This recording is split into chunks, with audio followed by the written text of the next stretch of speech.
Coming up now is a conversation with Grant Cameron, who I find is one of the most dedicated researchers out there. Grant started as a real nuts and bolts sort of guy, craft, one of the best researchers into Freedom of Information Act documents that the government has covered up.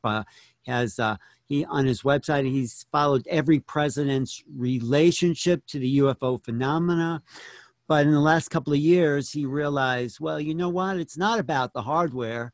It's about the software. It's about who we are. It's about consciousness. So he's also written a book about contact modalities. I think that's coming out. He's written, one of the other books was about musical downloads from popular songs that all of us hear every day, which are connected to this intelligence, whatever this intelligence is. Anyway, Grant, we'll get into it. Thanks for being here. And thanks for having me, Alan. That was an eloquent introduction. Thanks. Yeah, well, you've done so much, and I think it's important that you started with the hardware, because first you have to know that the phenomena is real. It's solid, and then, well, what's really going on here? Which level do you want to talk about today? I think the importance of experiencers, the importance of who the intelligence is. I've sort of moved, as you pointed out. I saw the UFO up close. So when people say they want to go to Skywatches, I go like, nah, I really don't want to go to Skywatch. I mean, I'm really, I've seen it. I knew it came right at me the second night. I had no interest. I was sort of fell off the edge of the earth.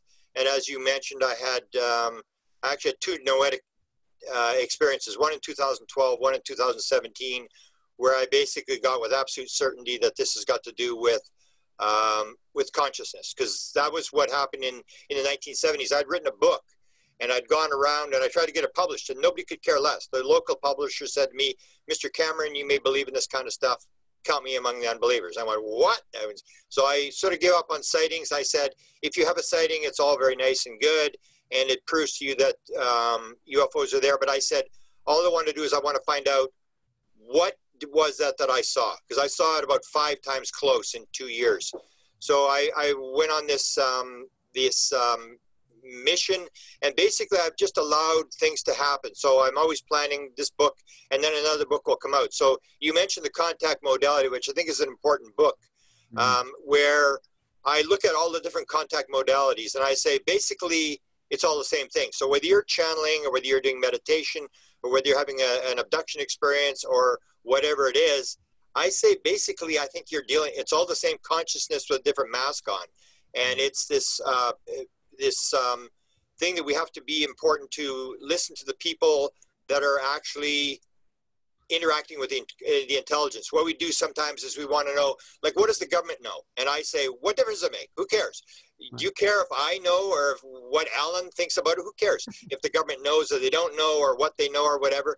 The question is, what is actually going on? And you've got to talk to people that actually may know. And that's where I say the contactees are important.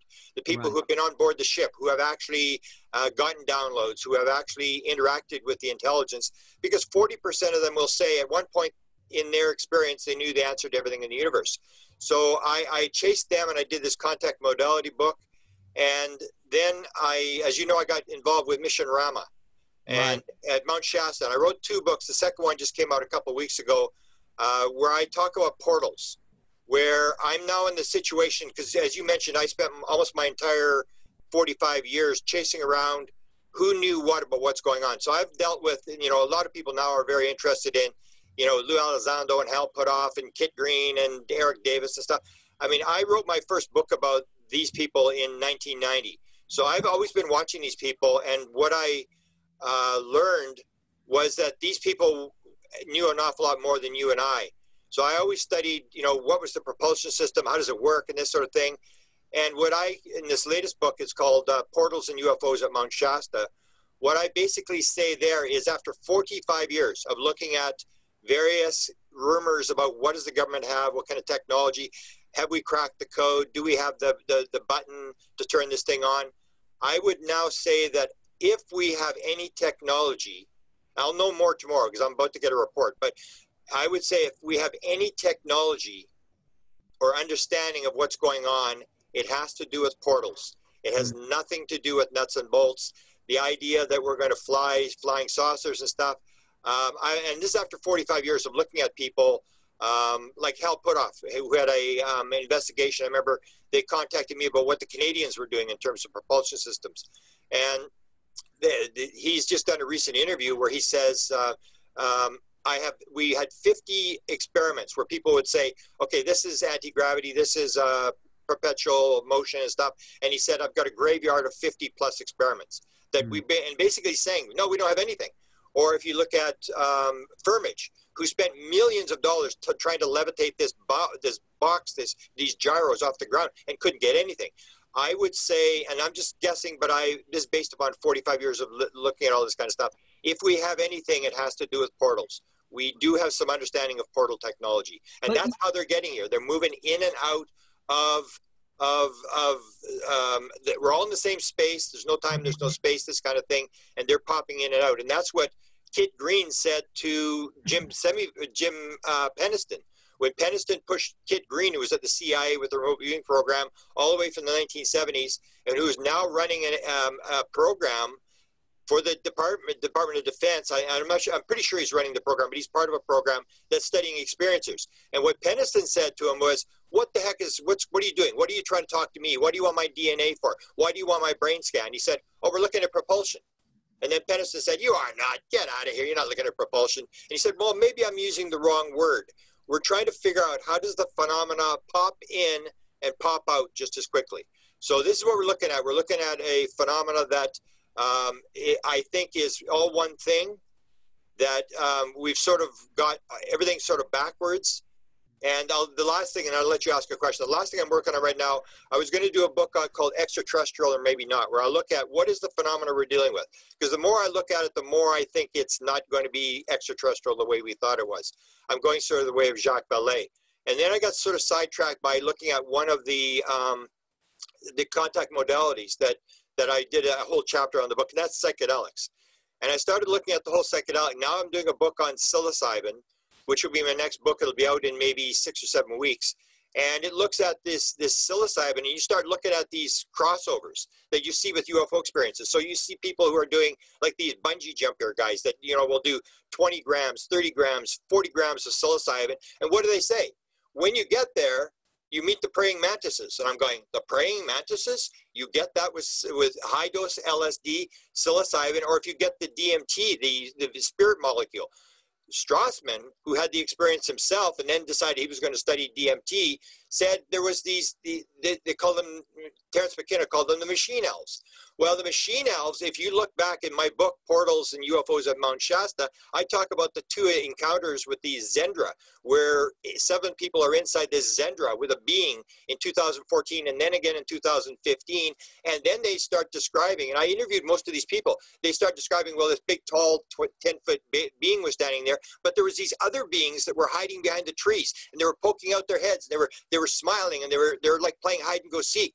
And I said, well, were these grays? And they go, no, they look like little elves. And I'm going, this is the same thing. So you see these crossovers, or talking to Sid Goldberg. Sid Goldberg is doing meditation, and he meets a praying mantis in outer space, a giant praying mantis who said, we put you on Earth for 10,000 years, and then after that short period of time, you will rejoin us.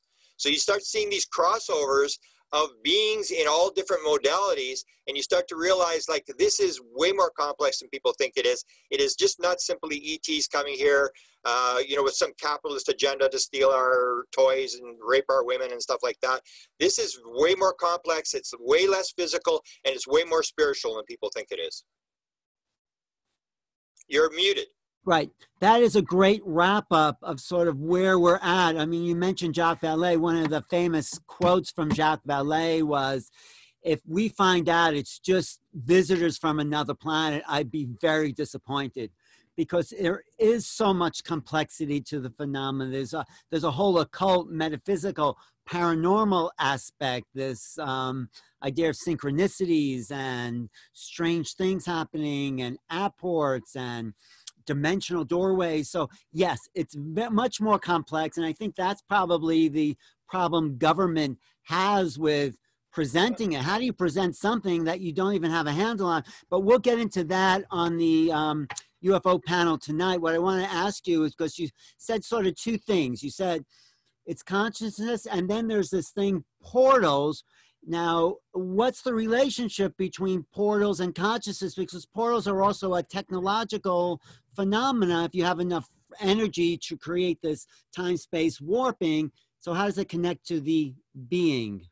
Okay, well, the portal is just getting from here to there. And there's, what I've always heard is about these natural portals. And I didn't really believe it until, you may know, I follow around Ron Pandolfi, who is the guy who may be running the whole show, who's the guy who's, briefs Trump and is with Trump all the time and stuff like that.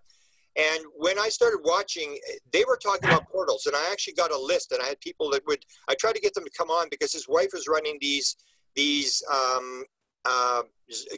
go-to meetings on the internet, and they were talking about portals, and I'm thinking, like, what are they talking about? And it didn't make any sense. And then I met, if you know the book American Cosmic by Diane Pasulka, in that book she talks about Tyler D.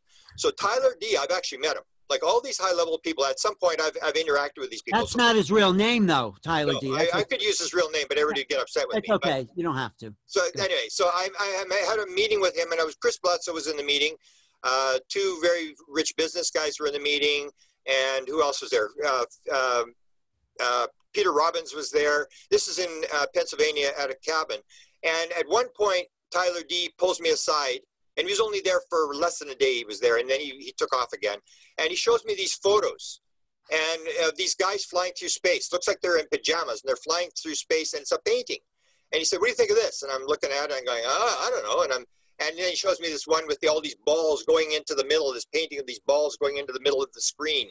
And he said, "What do you think of that?" And then he shows me this eclipse, these three pictures of an eclipse taking place. And I'm going, like, what's he doing? He's showing me these photos, and then he shows me these pictures of outer space on these screens. And he says, "You know where that is?" And I said, "No, I don't know where that is." And he said, that's the Hughes aircraft building outside of LAX. And still I go, like, okay, whatever. And he said, "Well, you know what happened there, eh?" And I said, "What?" He said, "That's where the jump room was." And I go, like, "Can I see those photographs again?" And it was, the whole idea was, why did he show me these photos? He didn't say this is real. He didn't say it wasn't real. He just said, "What do you think of these photographs?" And it was sort of like a prodding me. And I'm going, and I said, "Well, man, as soon as I go to LAX, I'm going to that building," because they turned it into an office building. And the other thing he showed me was a picture of a 56 or 57 Cadillac, Chevy, up on there's two buildings, 999 Sepulveda Avenue is where this is. There's two buildings, a back and a front building, and there's a car parkade between the two. And on the top of this parkade, he has this photo of this 56 Chevy or whatever it is. And he says, "Look in the back seat. You can see there's a postcard in the back seat on this thing." And he said, what it says on there, it's some guy writing to his girlfriend. He said, "I wish I could travel through time and space to be with you." And I'm going, what? That's what it says? And I'm thinking, like, why is he telling me? It's almost like he's hinting to me that you got to check this out. And here's this guy who works for NASA, and he's in this building. And Chris Bledsoe said this guy's got the keys to NASA. He's talking to the beings. They're downloading experiences to him. He sold this company for millions of dollars that he got from this download he got. And then the same thing happened with the Ron Pandolfi. They're having these things on portals. Right. So I don't really deal with Ron, but I deal with people who are dealing with him. And I said at one point, I said to someone, I said, "Do you think this is actually real? I mean, I can't stand this. It's like rhymes and riddles, and I don't know what's going on here. Do you think I should really stick around, or is this all nonsense? Is it what Ron and his wife are putting out as nonsense?" And he said, "No, I think you should stick around."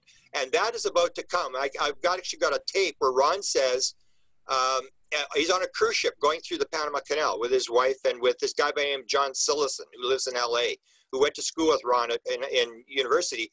And that's the one where Ron gets really upset because I pull it off the internet. They put it up, and then I pull it. And he said, "People always wonder what it's like to go into the next world. The next time John here goes to the desert," and he's referring to this John Sillison guy, "a number of us will go, and we will go into the next world and come back again." And it's like, well, why is this high-level guy saying this on camera? It's the only time he's ever been caught on camera. And then his daughter, this is the clincher, his daughter was about 6 years old at the time, and they had an encounter of 6 or 7, and it was with Joe Firmage. And so they said to Kashmir, they said, "Kashmir, have you got a question for Joe Firmage?" And she said, "Yeah." So she comes on, she says, "How many portals do you have in your house?" And I'm going, this is a 6 or 7-year-old kid. She is not making this stuff up. Someone's telling her something. And so I hung on. And what I would think, and this I'm guessing, that they actually have a physical type portal, because they talk about this John Sillison actually going to natural portals and pulling an actuator out of the portal. And this is what they've got. They've got 2. I've heard these various stories. And right now it's still a lot of speculation. But this is the whole deal. If portals are real, then everything changes. It's not them coming on spaceships. They're popping in and out. I just had an interview I just did now with a guy by the name of Yossi Ronan out of Israel. And he talks about the beings leaving, these green beings with the big black eyes that are in his 1981 in LA. And the experience takes a couple of minutes. And when they're leaving, they basically hold hands. And he says they start to walk, and they walk faster and faster and faster. And he said all of a sudden they become translucent. And he said he can see through them, and then they become light. And the light gets smaller, smaller, smaller, smaller, till it's a little pinpoint of light, and then boom, it's gone. And this is the idea. This is how they come in and how they go out. And that's the important part of it is, that's what I'm saying. It's not as physical as people think. People think they've got spaceships, they're coming here and stuff like that. And that's why I've interviewed 50 people who have flown the craft, and they say, the way you fly the craft, you put your hand on a panel, you put it on a ball, you put it on the wall, you become one with the craft is alive, the craft does what you say. And I don't think they have that technology. I don't think the government has that kind of technology. And that's why they may be doing the non-disclosure is, how do you say exactly what they said? Yeah, we've got these Nimitz things. They're real. The photographs are real. They're unidentified. And that's all we know. It's pretty hard for you to come up and say, we've got these crafts. We've had them since 1947, and we can't even turn them on, because you need consciousness to turn the thing on. So let's talk a little. I mean, there's so much there. You have so much information. I love your enthusiasm because, as you said, and I quote you a lot, this is the Super Bowl of all events, understanding this phenomena and the ramifications. So you could talk a little bit about what a jump room is, what a Zendra is, what kind of technology you think we may need for that, but also Ron Pandolfi, you say, is in charge of the Weird Desk. It used to be run by Kit Green. He covers all this stuff. And so the government has this. So give us a kind of overview of what you think the government does know. Are they using it? Did they create a jump room, if you go into that?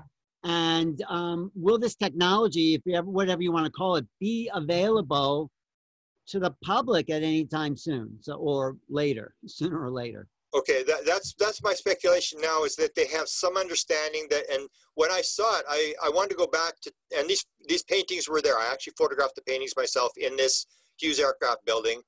And then I started to wonder, because I'd had dinner, and you've probably had dinner with Andy Basiago, and I had dinner, and I thought he was one of the smartest guys I ever met in my life. I'm going like, because I used to think he was crazy. And I still think he's crazy, Grant. Come on. Come on. No, I had dinner with him, and I had breakfast with him, and I thought like he'd be like slobbering and like nice guy. No, nice guy, but a little yeah. So, but that's the whole thing. Then I started to wonder, like maybe he's actually telling the truth. Maybe this is actually true, that they do have this technology. Because you get a 6-year-old kid, you can say whatever you want about people, grown-up people, but when you get a 6-year-old kid, I'm going, she ain't making this stuff up. And that's where I got this idea, because people want to go to the nuts and bolts thing.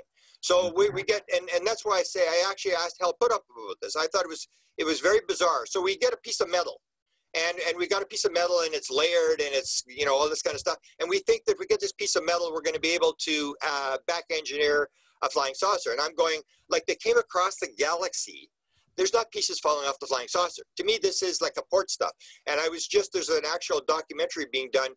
I was just at the site that for the famous 1967 Steve Michalak case, if you remember, Falcon Lake, Canada, that was investigated by Blue Book, and he has this UFO lands beside him. He's prospecting, and he actually gets burned by this thing. And they go and they do an investigation to the site, and it's this huge rock in the middle of nowhere in this forest, and they find metal in this rock. There's metal at Rendlesham Forest. There's metal all over the place. And so I start to look at it different, that this metal is being dropped, and you can look at all the metal you want. You can look at all the photographs you want, and you're not going to learn anything until you start to talk to people who are interacting with the phenomena and who have some idea of what actually might be going on. Because 40% of all experiencers say they know they knew the answer to everything in the universe, and we just say, well, it's anecdotal. We can't really believe these people. We need something that's hardware and stuff. And that's where you get into Ron Pandolfi stating that all the to the stars stuff, all the stuff is techno scam. And this is the idea that you may believe that you're going to develop this stuff, that you may believe that this stuff will get you. It's like you think you got a cure to cancer. We're on the very verge. And so you have this threat thing. Oh, there may be a threat. We need money. We need to do back engineering and this sort of stuff. The technology that I've seen indicates that it is so far removed from anything we've got in terms of, you'll hear descriptions of people, Chris Bledsoe, Terry Lovelace. They'll say, there's this little craft and it's like, you know, the size of a Volkswagen. And they go inside the craft and it's the size of a football field inside. And then they look outside and the craft's small, they go inside. And then you get the crossovers. You get people who've had near-death, the beings have taken them into the spirit world. Ron Johnson is a friend of mine. They took him in the spirit world. He's talking to his dead mother's leading him around the spirit world. He goes into a building in the spirit world. She said, Ron, when you die, you're going to have a room in this building here. He says, I go into the building and it's 10 times the size in the building as it is outside the building. And then you go like, wow, I mean, there's no doubt that this is the same story. And so the question is the person, is it an abduction experience or is it a out-of-body experience? And the more you look at it, the more you realize this is so far advanced. Or Ron Johnson says, when you're flying the craft, he said, they asked him, what would you like to see? He said, I'd like to see the Milky Way from a distance.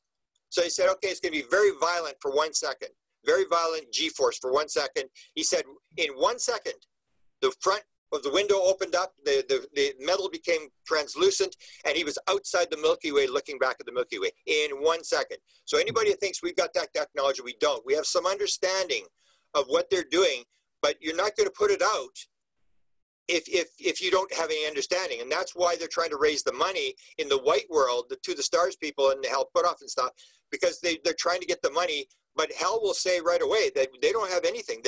Or Eric Davis said, we shut the program down in 1989. The stuff is not at Area 51 because we couldn't get anywhere with it. And that may be the actual truth, is all they know is, yeah, we've got these things flying around and we can't, even though they have bodies and they have crafts, they still can't turn the craft on. They still don't know where these things are from. It is so far removed from what we actually think. And people think we're on the very verge and we're going to have jets and cars and we're going to be flying around and stuff like that. I think we're like 1,000 years away from understanding what this is about, because it's so advanced and it has all to do with consciousness. But you also said, hey, there's a jump room. So is the government doing what Andrew Basagio says, Mars? I mean, I doubt it, but is there a jump room or is there not? Well, that's the whole thing. I would have started and said, absolutely not. Absolutely not. I would have said, no way. But when this guy shows me these photos, and he doesn't say, believe this, don't believe this, whatever. Why is this high-level guy that basically everybody bows down to, or Kit Green says, if you take the first couple chapters off Pasulka's book, the last couple chapters off Pasulka's book, that's what I think is going on. You have this thing where this extremely high-level guy is showing me these photographs and saying, what do you think? Why is he showing me these photographs? If this is all nonsense, why is he showing me these photographs?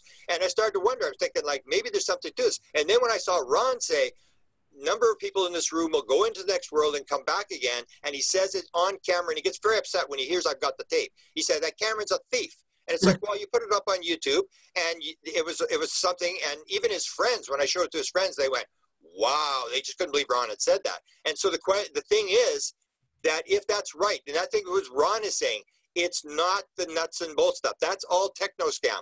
They're not getting anywhere. You're going to spin your wheels. You're not going to get anywhere if you're going to use nuts and bolts. And he starts talking about this portal thing, which indicates it may be not nuts and bolts. It may have more to do with consciousness, and that they may have developed some sort of ability. Now, it's not they have a total ability, but when you hear a 6-year-old kid, then I start thinking, they have got something. I don't know what it is. And that's what I'm working on right now, is to find out and to get them to confirm what they actually have.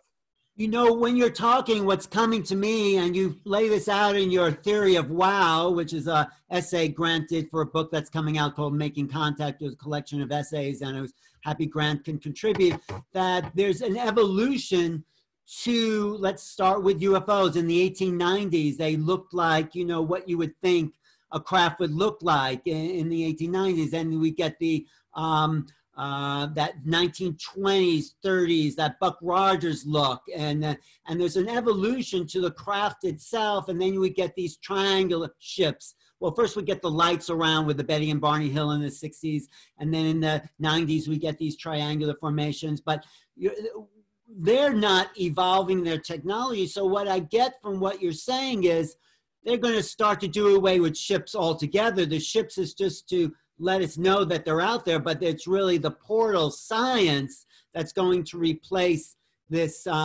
contact experience. That's what I get. So it's part of the evolution you lay out in that essay, and they present us with the technology that's on the level that we can connect with culturally in our civilization at the time. Yeah. So they look like wooden ships. Like, we have to realize that we are part of the we're in this Darwinian science religious idea that everything is separate, everything is random. It's just a random, meaningless universe where biological robots in it. And when you start to look, the more you look at, I think, at the experiencer messages, the more you see that they are connected. Even Bud Hopkins said, or not Bud Hopkins, but John Mack said to Bud Hopkins, there was this debate that took place, you've probably seen it, in Boston. Yeah. Where he says to Bud, he says, you know, Bud, it's really strange. He says, you know, I'm the psychiatrist here. You think I'd be getting all the real weird bad ones? And he said, I'm getting all the spiritual seeking ones, and you're getting all the bad ones. And maybe that has more to do with you and I and how we operate. And that's what you've got to realize, is that we are part of the equation. So if you see something, it may be that they're projecting. That's what this Ronin guy told me, that they told him, is we don't have bodies. We don't come here with bodies. We come here and we appear as whatever you want us to appear as, and that we can go back into this other world. So they can come in and become physical, go back into their world. But it's this idea that we're moving into these dimensions. Or even if you get into quantum physics, I'm more and more, I quote the whole thing where John Wheeler said, there is no out there out there. That's the Stephen Greer, where Stephen Greer quotes, you think you are a puny figure when the universe is within you. It's this whole idea, there may not be any out there out there. It may all be within you, as the Eastern mystics have been saying for many years. And that changes everything. If you start to realize that we're in this idea of separation and planets and stuff like that, and you start to get this idea that it may be if you're having a out-of-body experience, you're going within yourself. You're not going out of your body. If you're having an abduction experience, you may be going within yourself, because that was the big controversy with the Wilson leak. People that said at the very end, there are no abductions. And everybody said, oh, come on, this is absolute nonsense. So I went back, and that was written to NIDS. So I went back and I looked at the board members for NIDS who had access to that document. I looked at Edgar Mitchell. What does Edgar Mitchell say? Nope, no abductions. If there are, they're military. And then I looked at Kit Green. Kit Green says no abductions ever. And I started looking at all these different people, and there's nobody really supporting it. And the question is not that there's no event. There is an abduction event. The question is what's actually going on in the event. Is it a physical where you're being taken? Is it true that you can fly through, you can take you through walls? Is it true that there's nuts and bolts that you can, the craft is 100 times the size inside as it is outside? Or the idea of the crystal, where people are shown the crystal and you're shown past lives, where the aliens have the crystal. So I'm saying you're part of the equation. People always want to separate it and say it's them and there's us and this is nuts and bolts and stuff. And I've done it for 45 years. And the way it's leading me is to say, no, you are a big part of this. And it may be there is no out there out there. It is all an experience that's happening in your head. That is a possibility. Or it may be both. It's not like either or, because Kit Green also examined people for markers to see if they were abducted, right? Didn't they do that? And there also are crafts. So there's maybe levels where on some level, yes, it's just portal technology and there's no craft. And yes, there may be craft. I mean, it's so complex, the phenomena. Yeah. So it doesn't have to be. Yeah, well, it's like in a port. Okay, so let me give you one example. Do you have the one with the group in the 1990s that was, like, their name is escaping me here, the big group that did the experiments? They do the one where they get the report of a 1939 newspaper, 1941 newspaper, Right. that a port just drops down, and it's pristine. So newspaper over a couple of years will yellow, and it was completely pristine. Within a couple of weeks, it was yellow again. And so the whole thing is this actually crafts that are coming in and crashing? Or if you look at Diane Pasulka's book, what do they call the field? And the field that they were in when they were picking up this metal was actually gotten from my friend here in Winnipeg, who showed Tyler D where the field was. And he went there, and then he takes Nolan, and he takes Pasulka out there and blindfolds them and all this kind of stuff. And what do they call it? They call it the gifting field. So that holds a whole new thing. Is this actually crashes, or is this like an abort? Are they intentionally crashing this material? Do they fly across the galaxy, all the way across, get through all this time and space, and then pieces start falling off the craft and they start crashing? That's the big skeptic argument. And that's the whole thing. You start looking at, like, maybe, yeah, they can come in, they can become physical, they can go back into their world, and they're only physical for a period of time, and they can go back and forth. We just think that we're stuck in the physical world, and we can't move. We can't do the same thing they're doing. So yeah, if they come in and they crash when they're in the physical environment, yeah, then there will be a physical element. Or if they drop a ports, because where are ports coming from? It's not like, well, it's nuts and bolts. It's coming from the spirit world. It's coming from the UFO world. People are saying, or I have the famous one, the Addie photographs. You've ever seen it? So Addie was a girl who was. There was a group of a seance group in England, and they dealt with this Addie girl who's claimed to be about 12 years old. She lived in the house that they were doing the seance or whatever. And the one thing, and it's actually on tape, they actually get this on tape, where she drops this photograph of herself in a classroom. Mm-hmm. And she's in the top right-hand corner, and she looks exactly like one of the girls in the seance when she was younger. Wow. So you look at this photograph. I spent weeks looking at this photograph, trying to find that classroom. And because she lived in that house, this is 1910 photograph. And you see the photograph, it has these kids, but the back wall is all weird. It starts with full bricks, partial bricks, and the other side has no bricks. It's like they've photoshopped the back of the photo. It's just really weird. And I could not find the photograph. And the school had to be within a mile of her, because it's 1910. There's no school buses. They're not going anywhere else. They've got to be close to her. Could not find it. So the thing is, with this abort photograph that appears, is that a physical world thing, or is that created and brought in from the spirit world? And we always get linked in this thing, well, if it's physical, then it's physical world. And we know from reports that this stuff can come out, it can be manifested.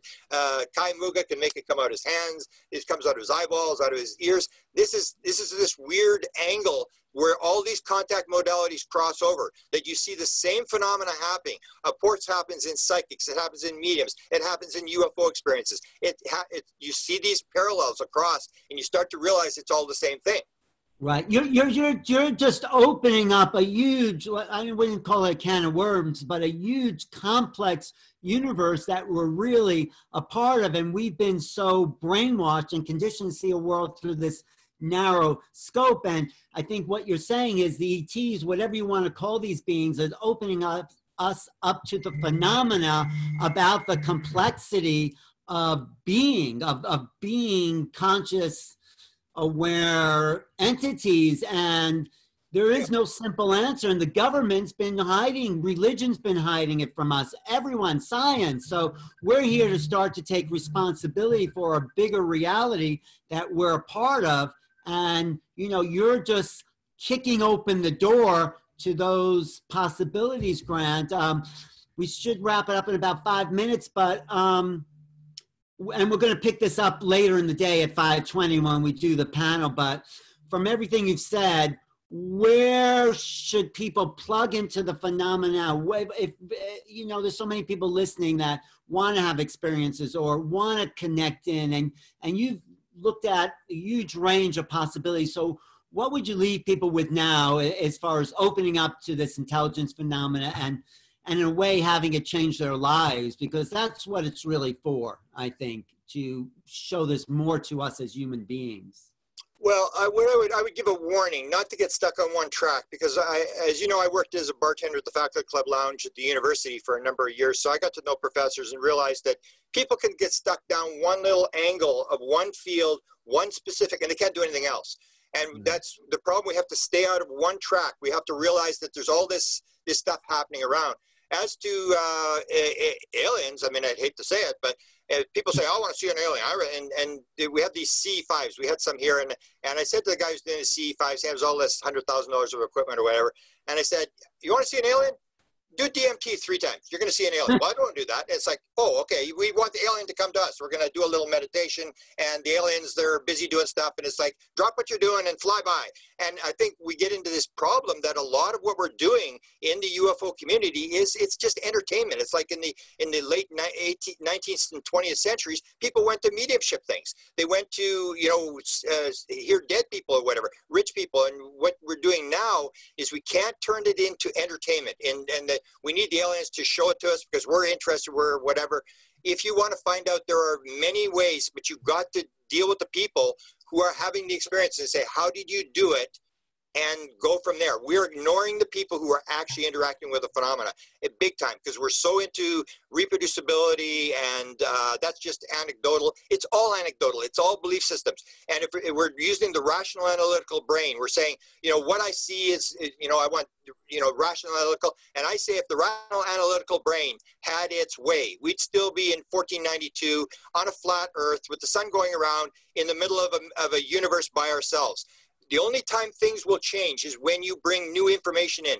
Einstein said you cannot solve a problem using the same information that you used to create the problem. You have to get new information and bring it into the equation. And the new information is coming from experiencers. You can look at all the sightings you want and all that kind of stuff. You've got to talk to the people to get new information and then be open about it and play it like a chess game. Just don't get hung up. And that's what I've tried to do is look across all these different modalities, and you start seeing these patterns, and you realize that there is an answer that you can get, but it's not the one you expect, right? It's not. But Grant, your research is so valuable, and you just opened up a huge portal, I would say, to what we think is out there. And really, you're saying we have no idea, but we have to go with letting go of the old models, because that's the only way we're going to understand what's going on. I'd love to do a whole show with you about Zendras and portals and doorways to other dimensions. So we can do that. Sorry it's been such a short time here, but I think this has expanded the conversation that we're going to have the rest of the day. And we'll pick this up tonight, okay? This evening around 5:20 on the panel. And how can people... I'm sure Hertak will have some input on portals, because there's a guy. I mean, that's the example. When Hertak gets taken for a couple of days and they give him a couple of books and a download, you better start listening to the guy. And people just say, no, I don't want to listen. Just give me some pictures, give me some entertainment. You got to listen to the people who have been there and talk to the intelligence. Right, and someone like J.J. Hertak, who was taken up to these other realms for 3 days and met these high beings. His life changes and his mission changes, and he's here to serve the greater mind with multidimensional information. So we're going to get into that. And that's really where, from what you're saying, the UFO studies are going to this multidimensional awareness. And that's what all the experiences said that last night on the experiencers panel. So how can people find you and get in contact with you and know more about you? White House UFO is my YouTube channel where I post most of all my interviews, and Presidential UFO Facebook is where I post daily stuff.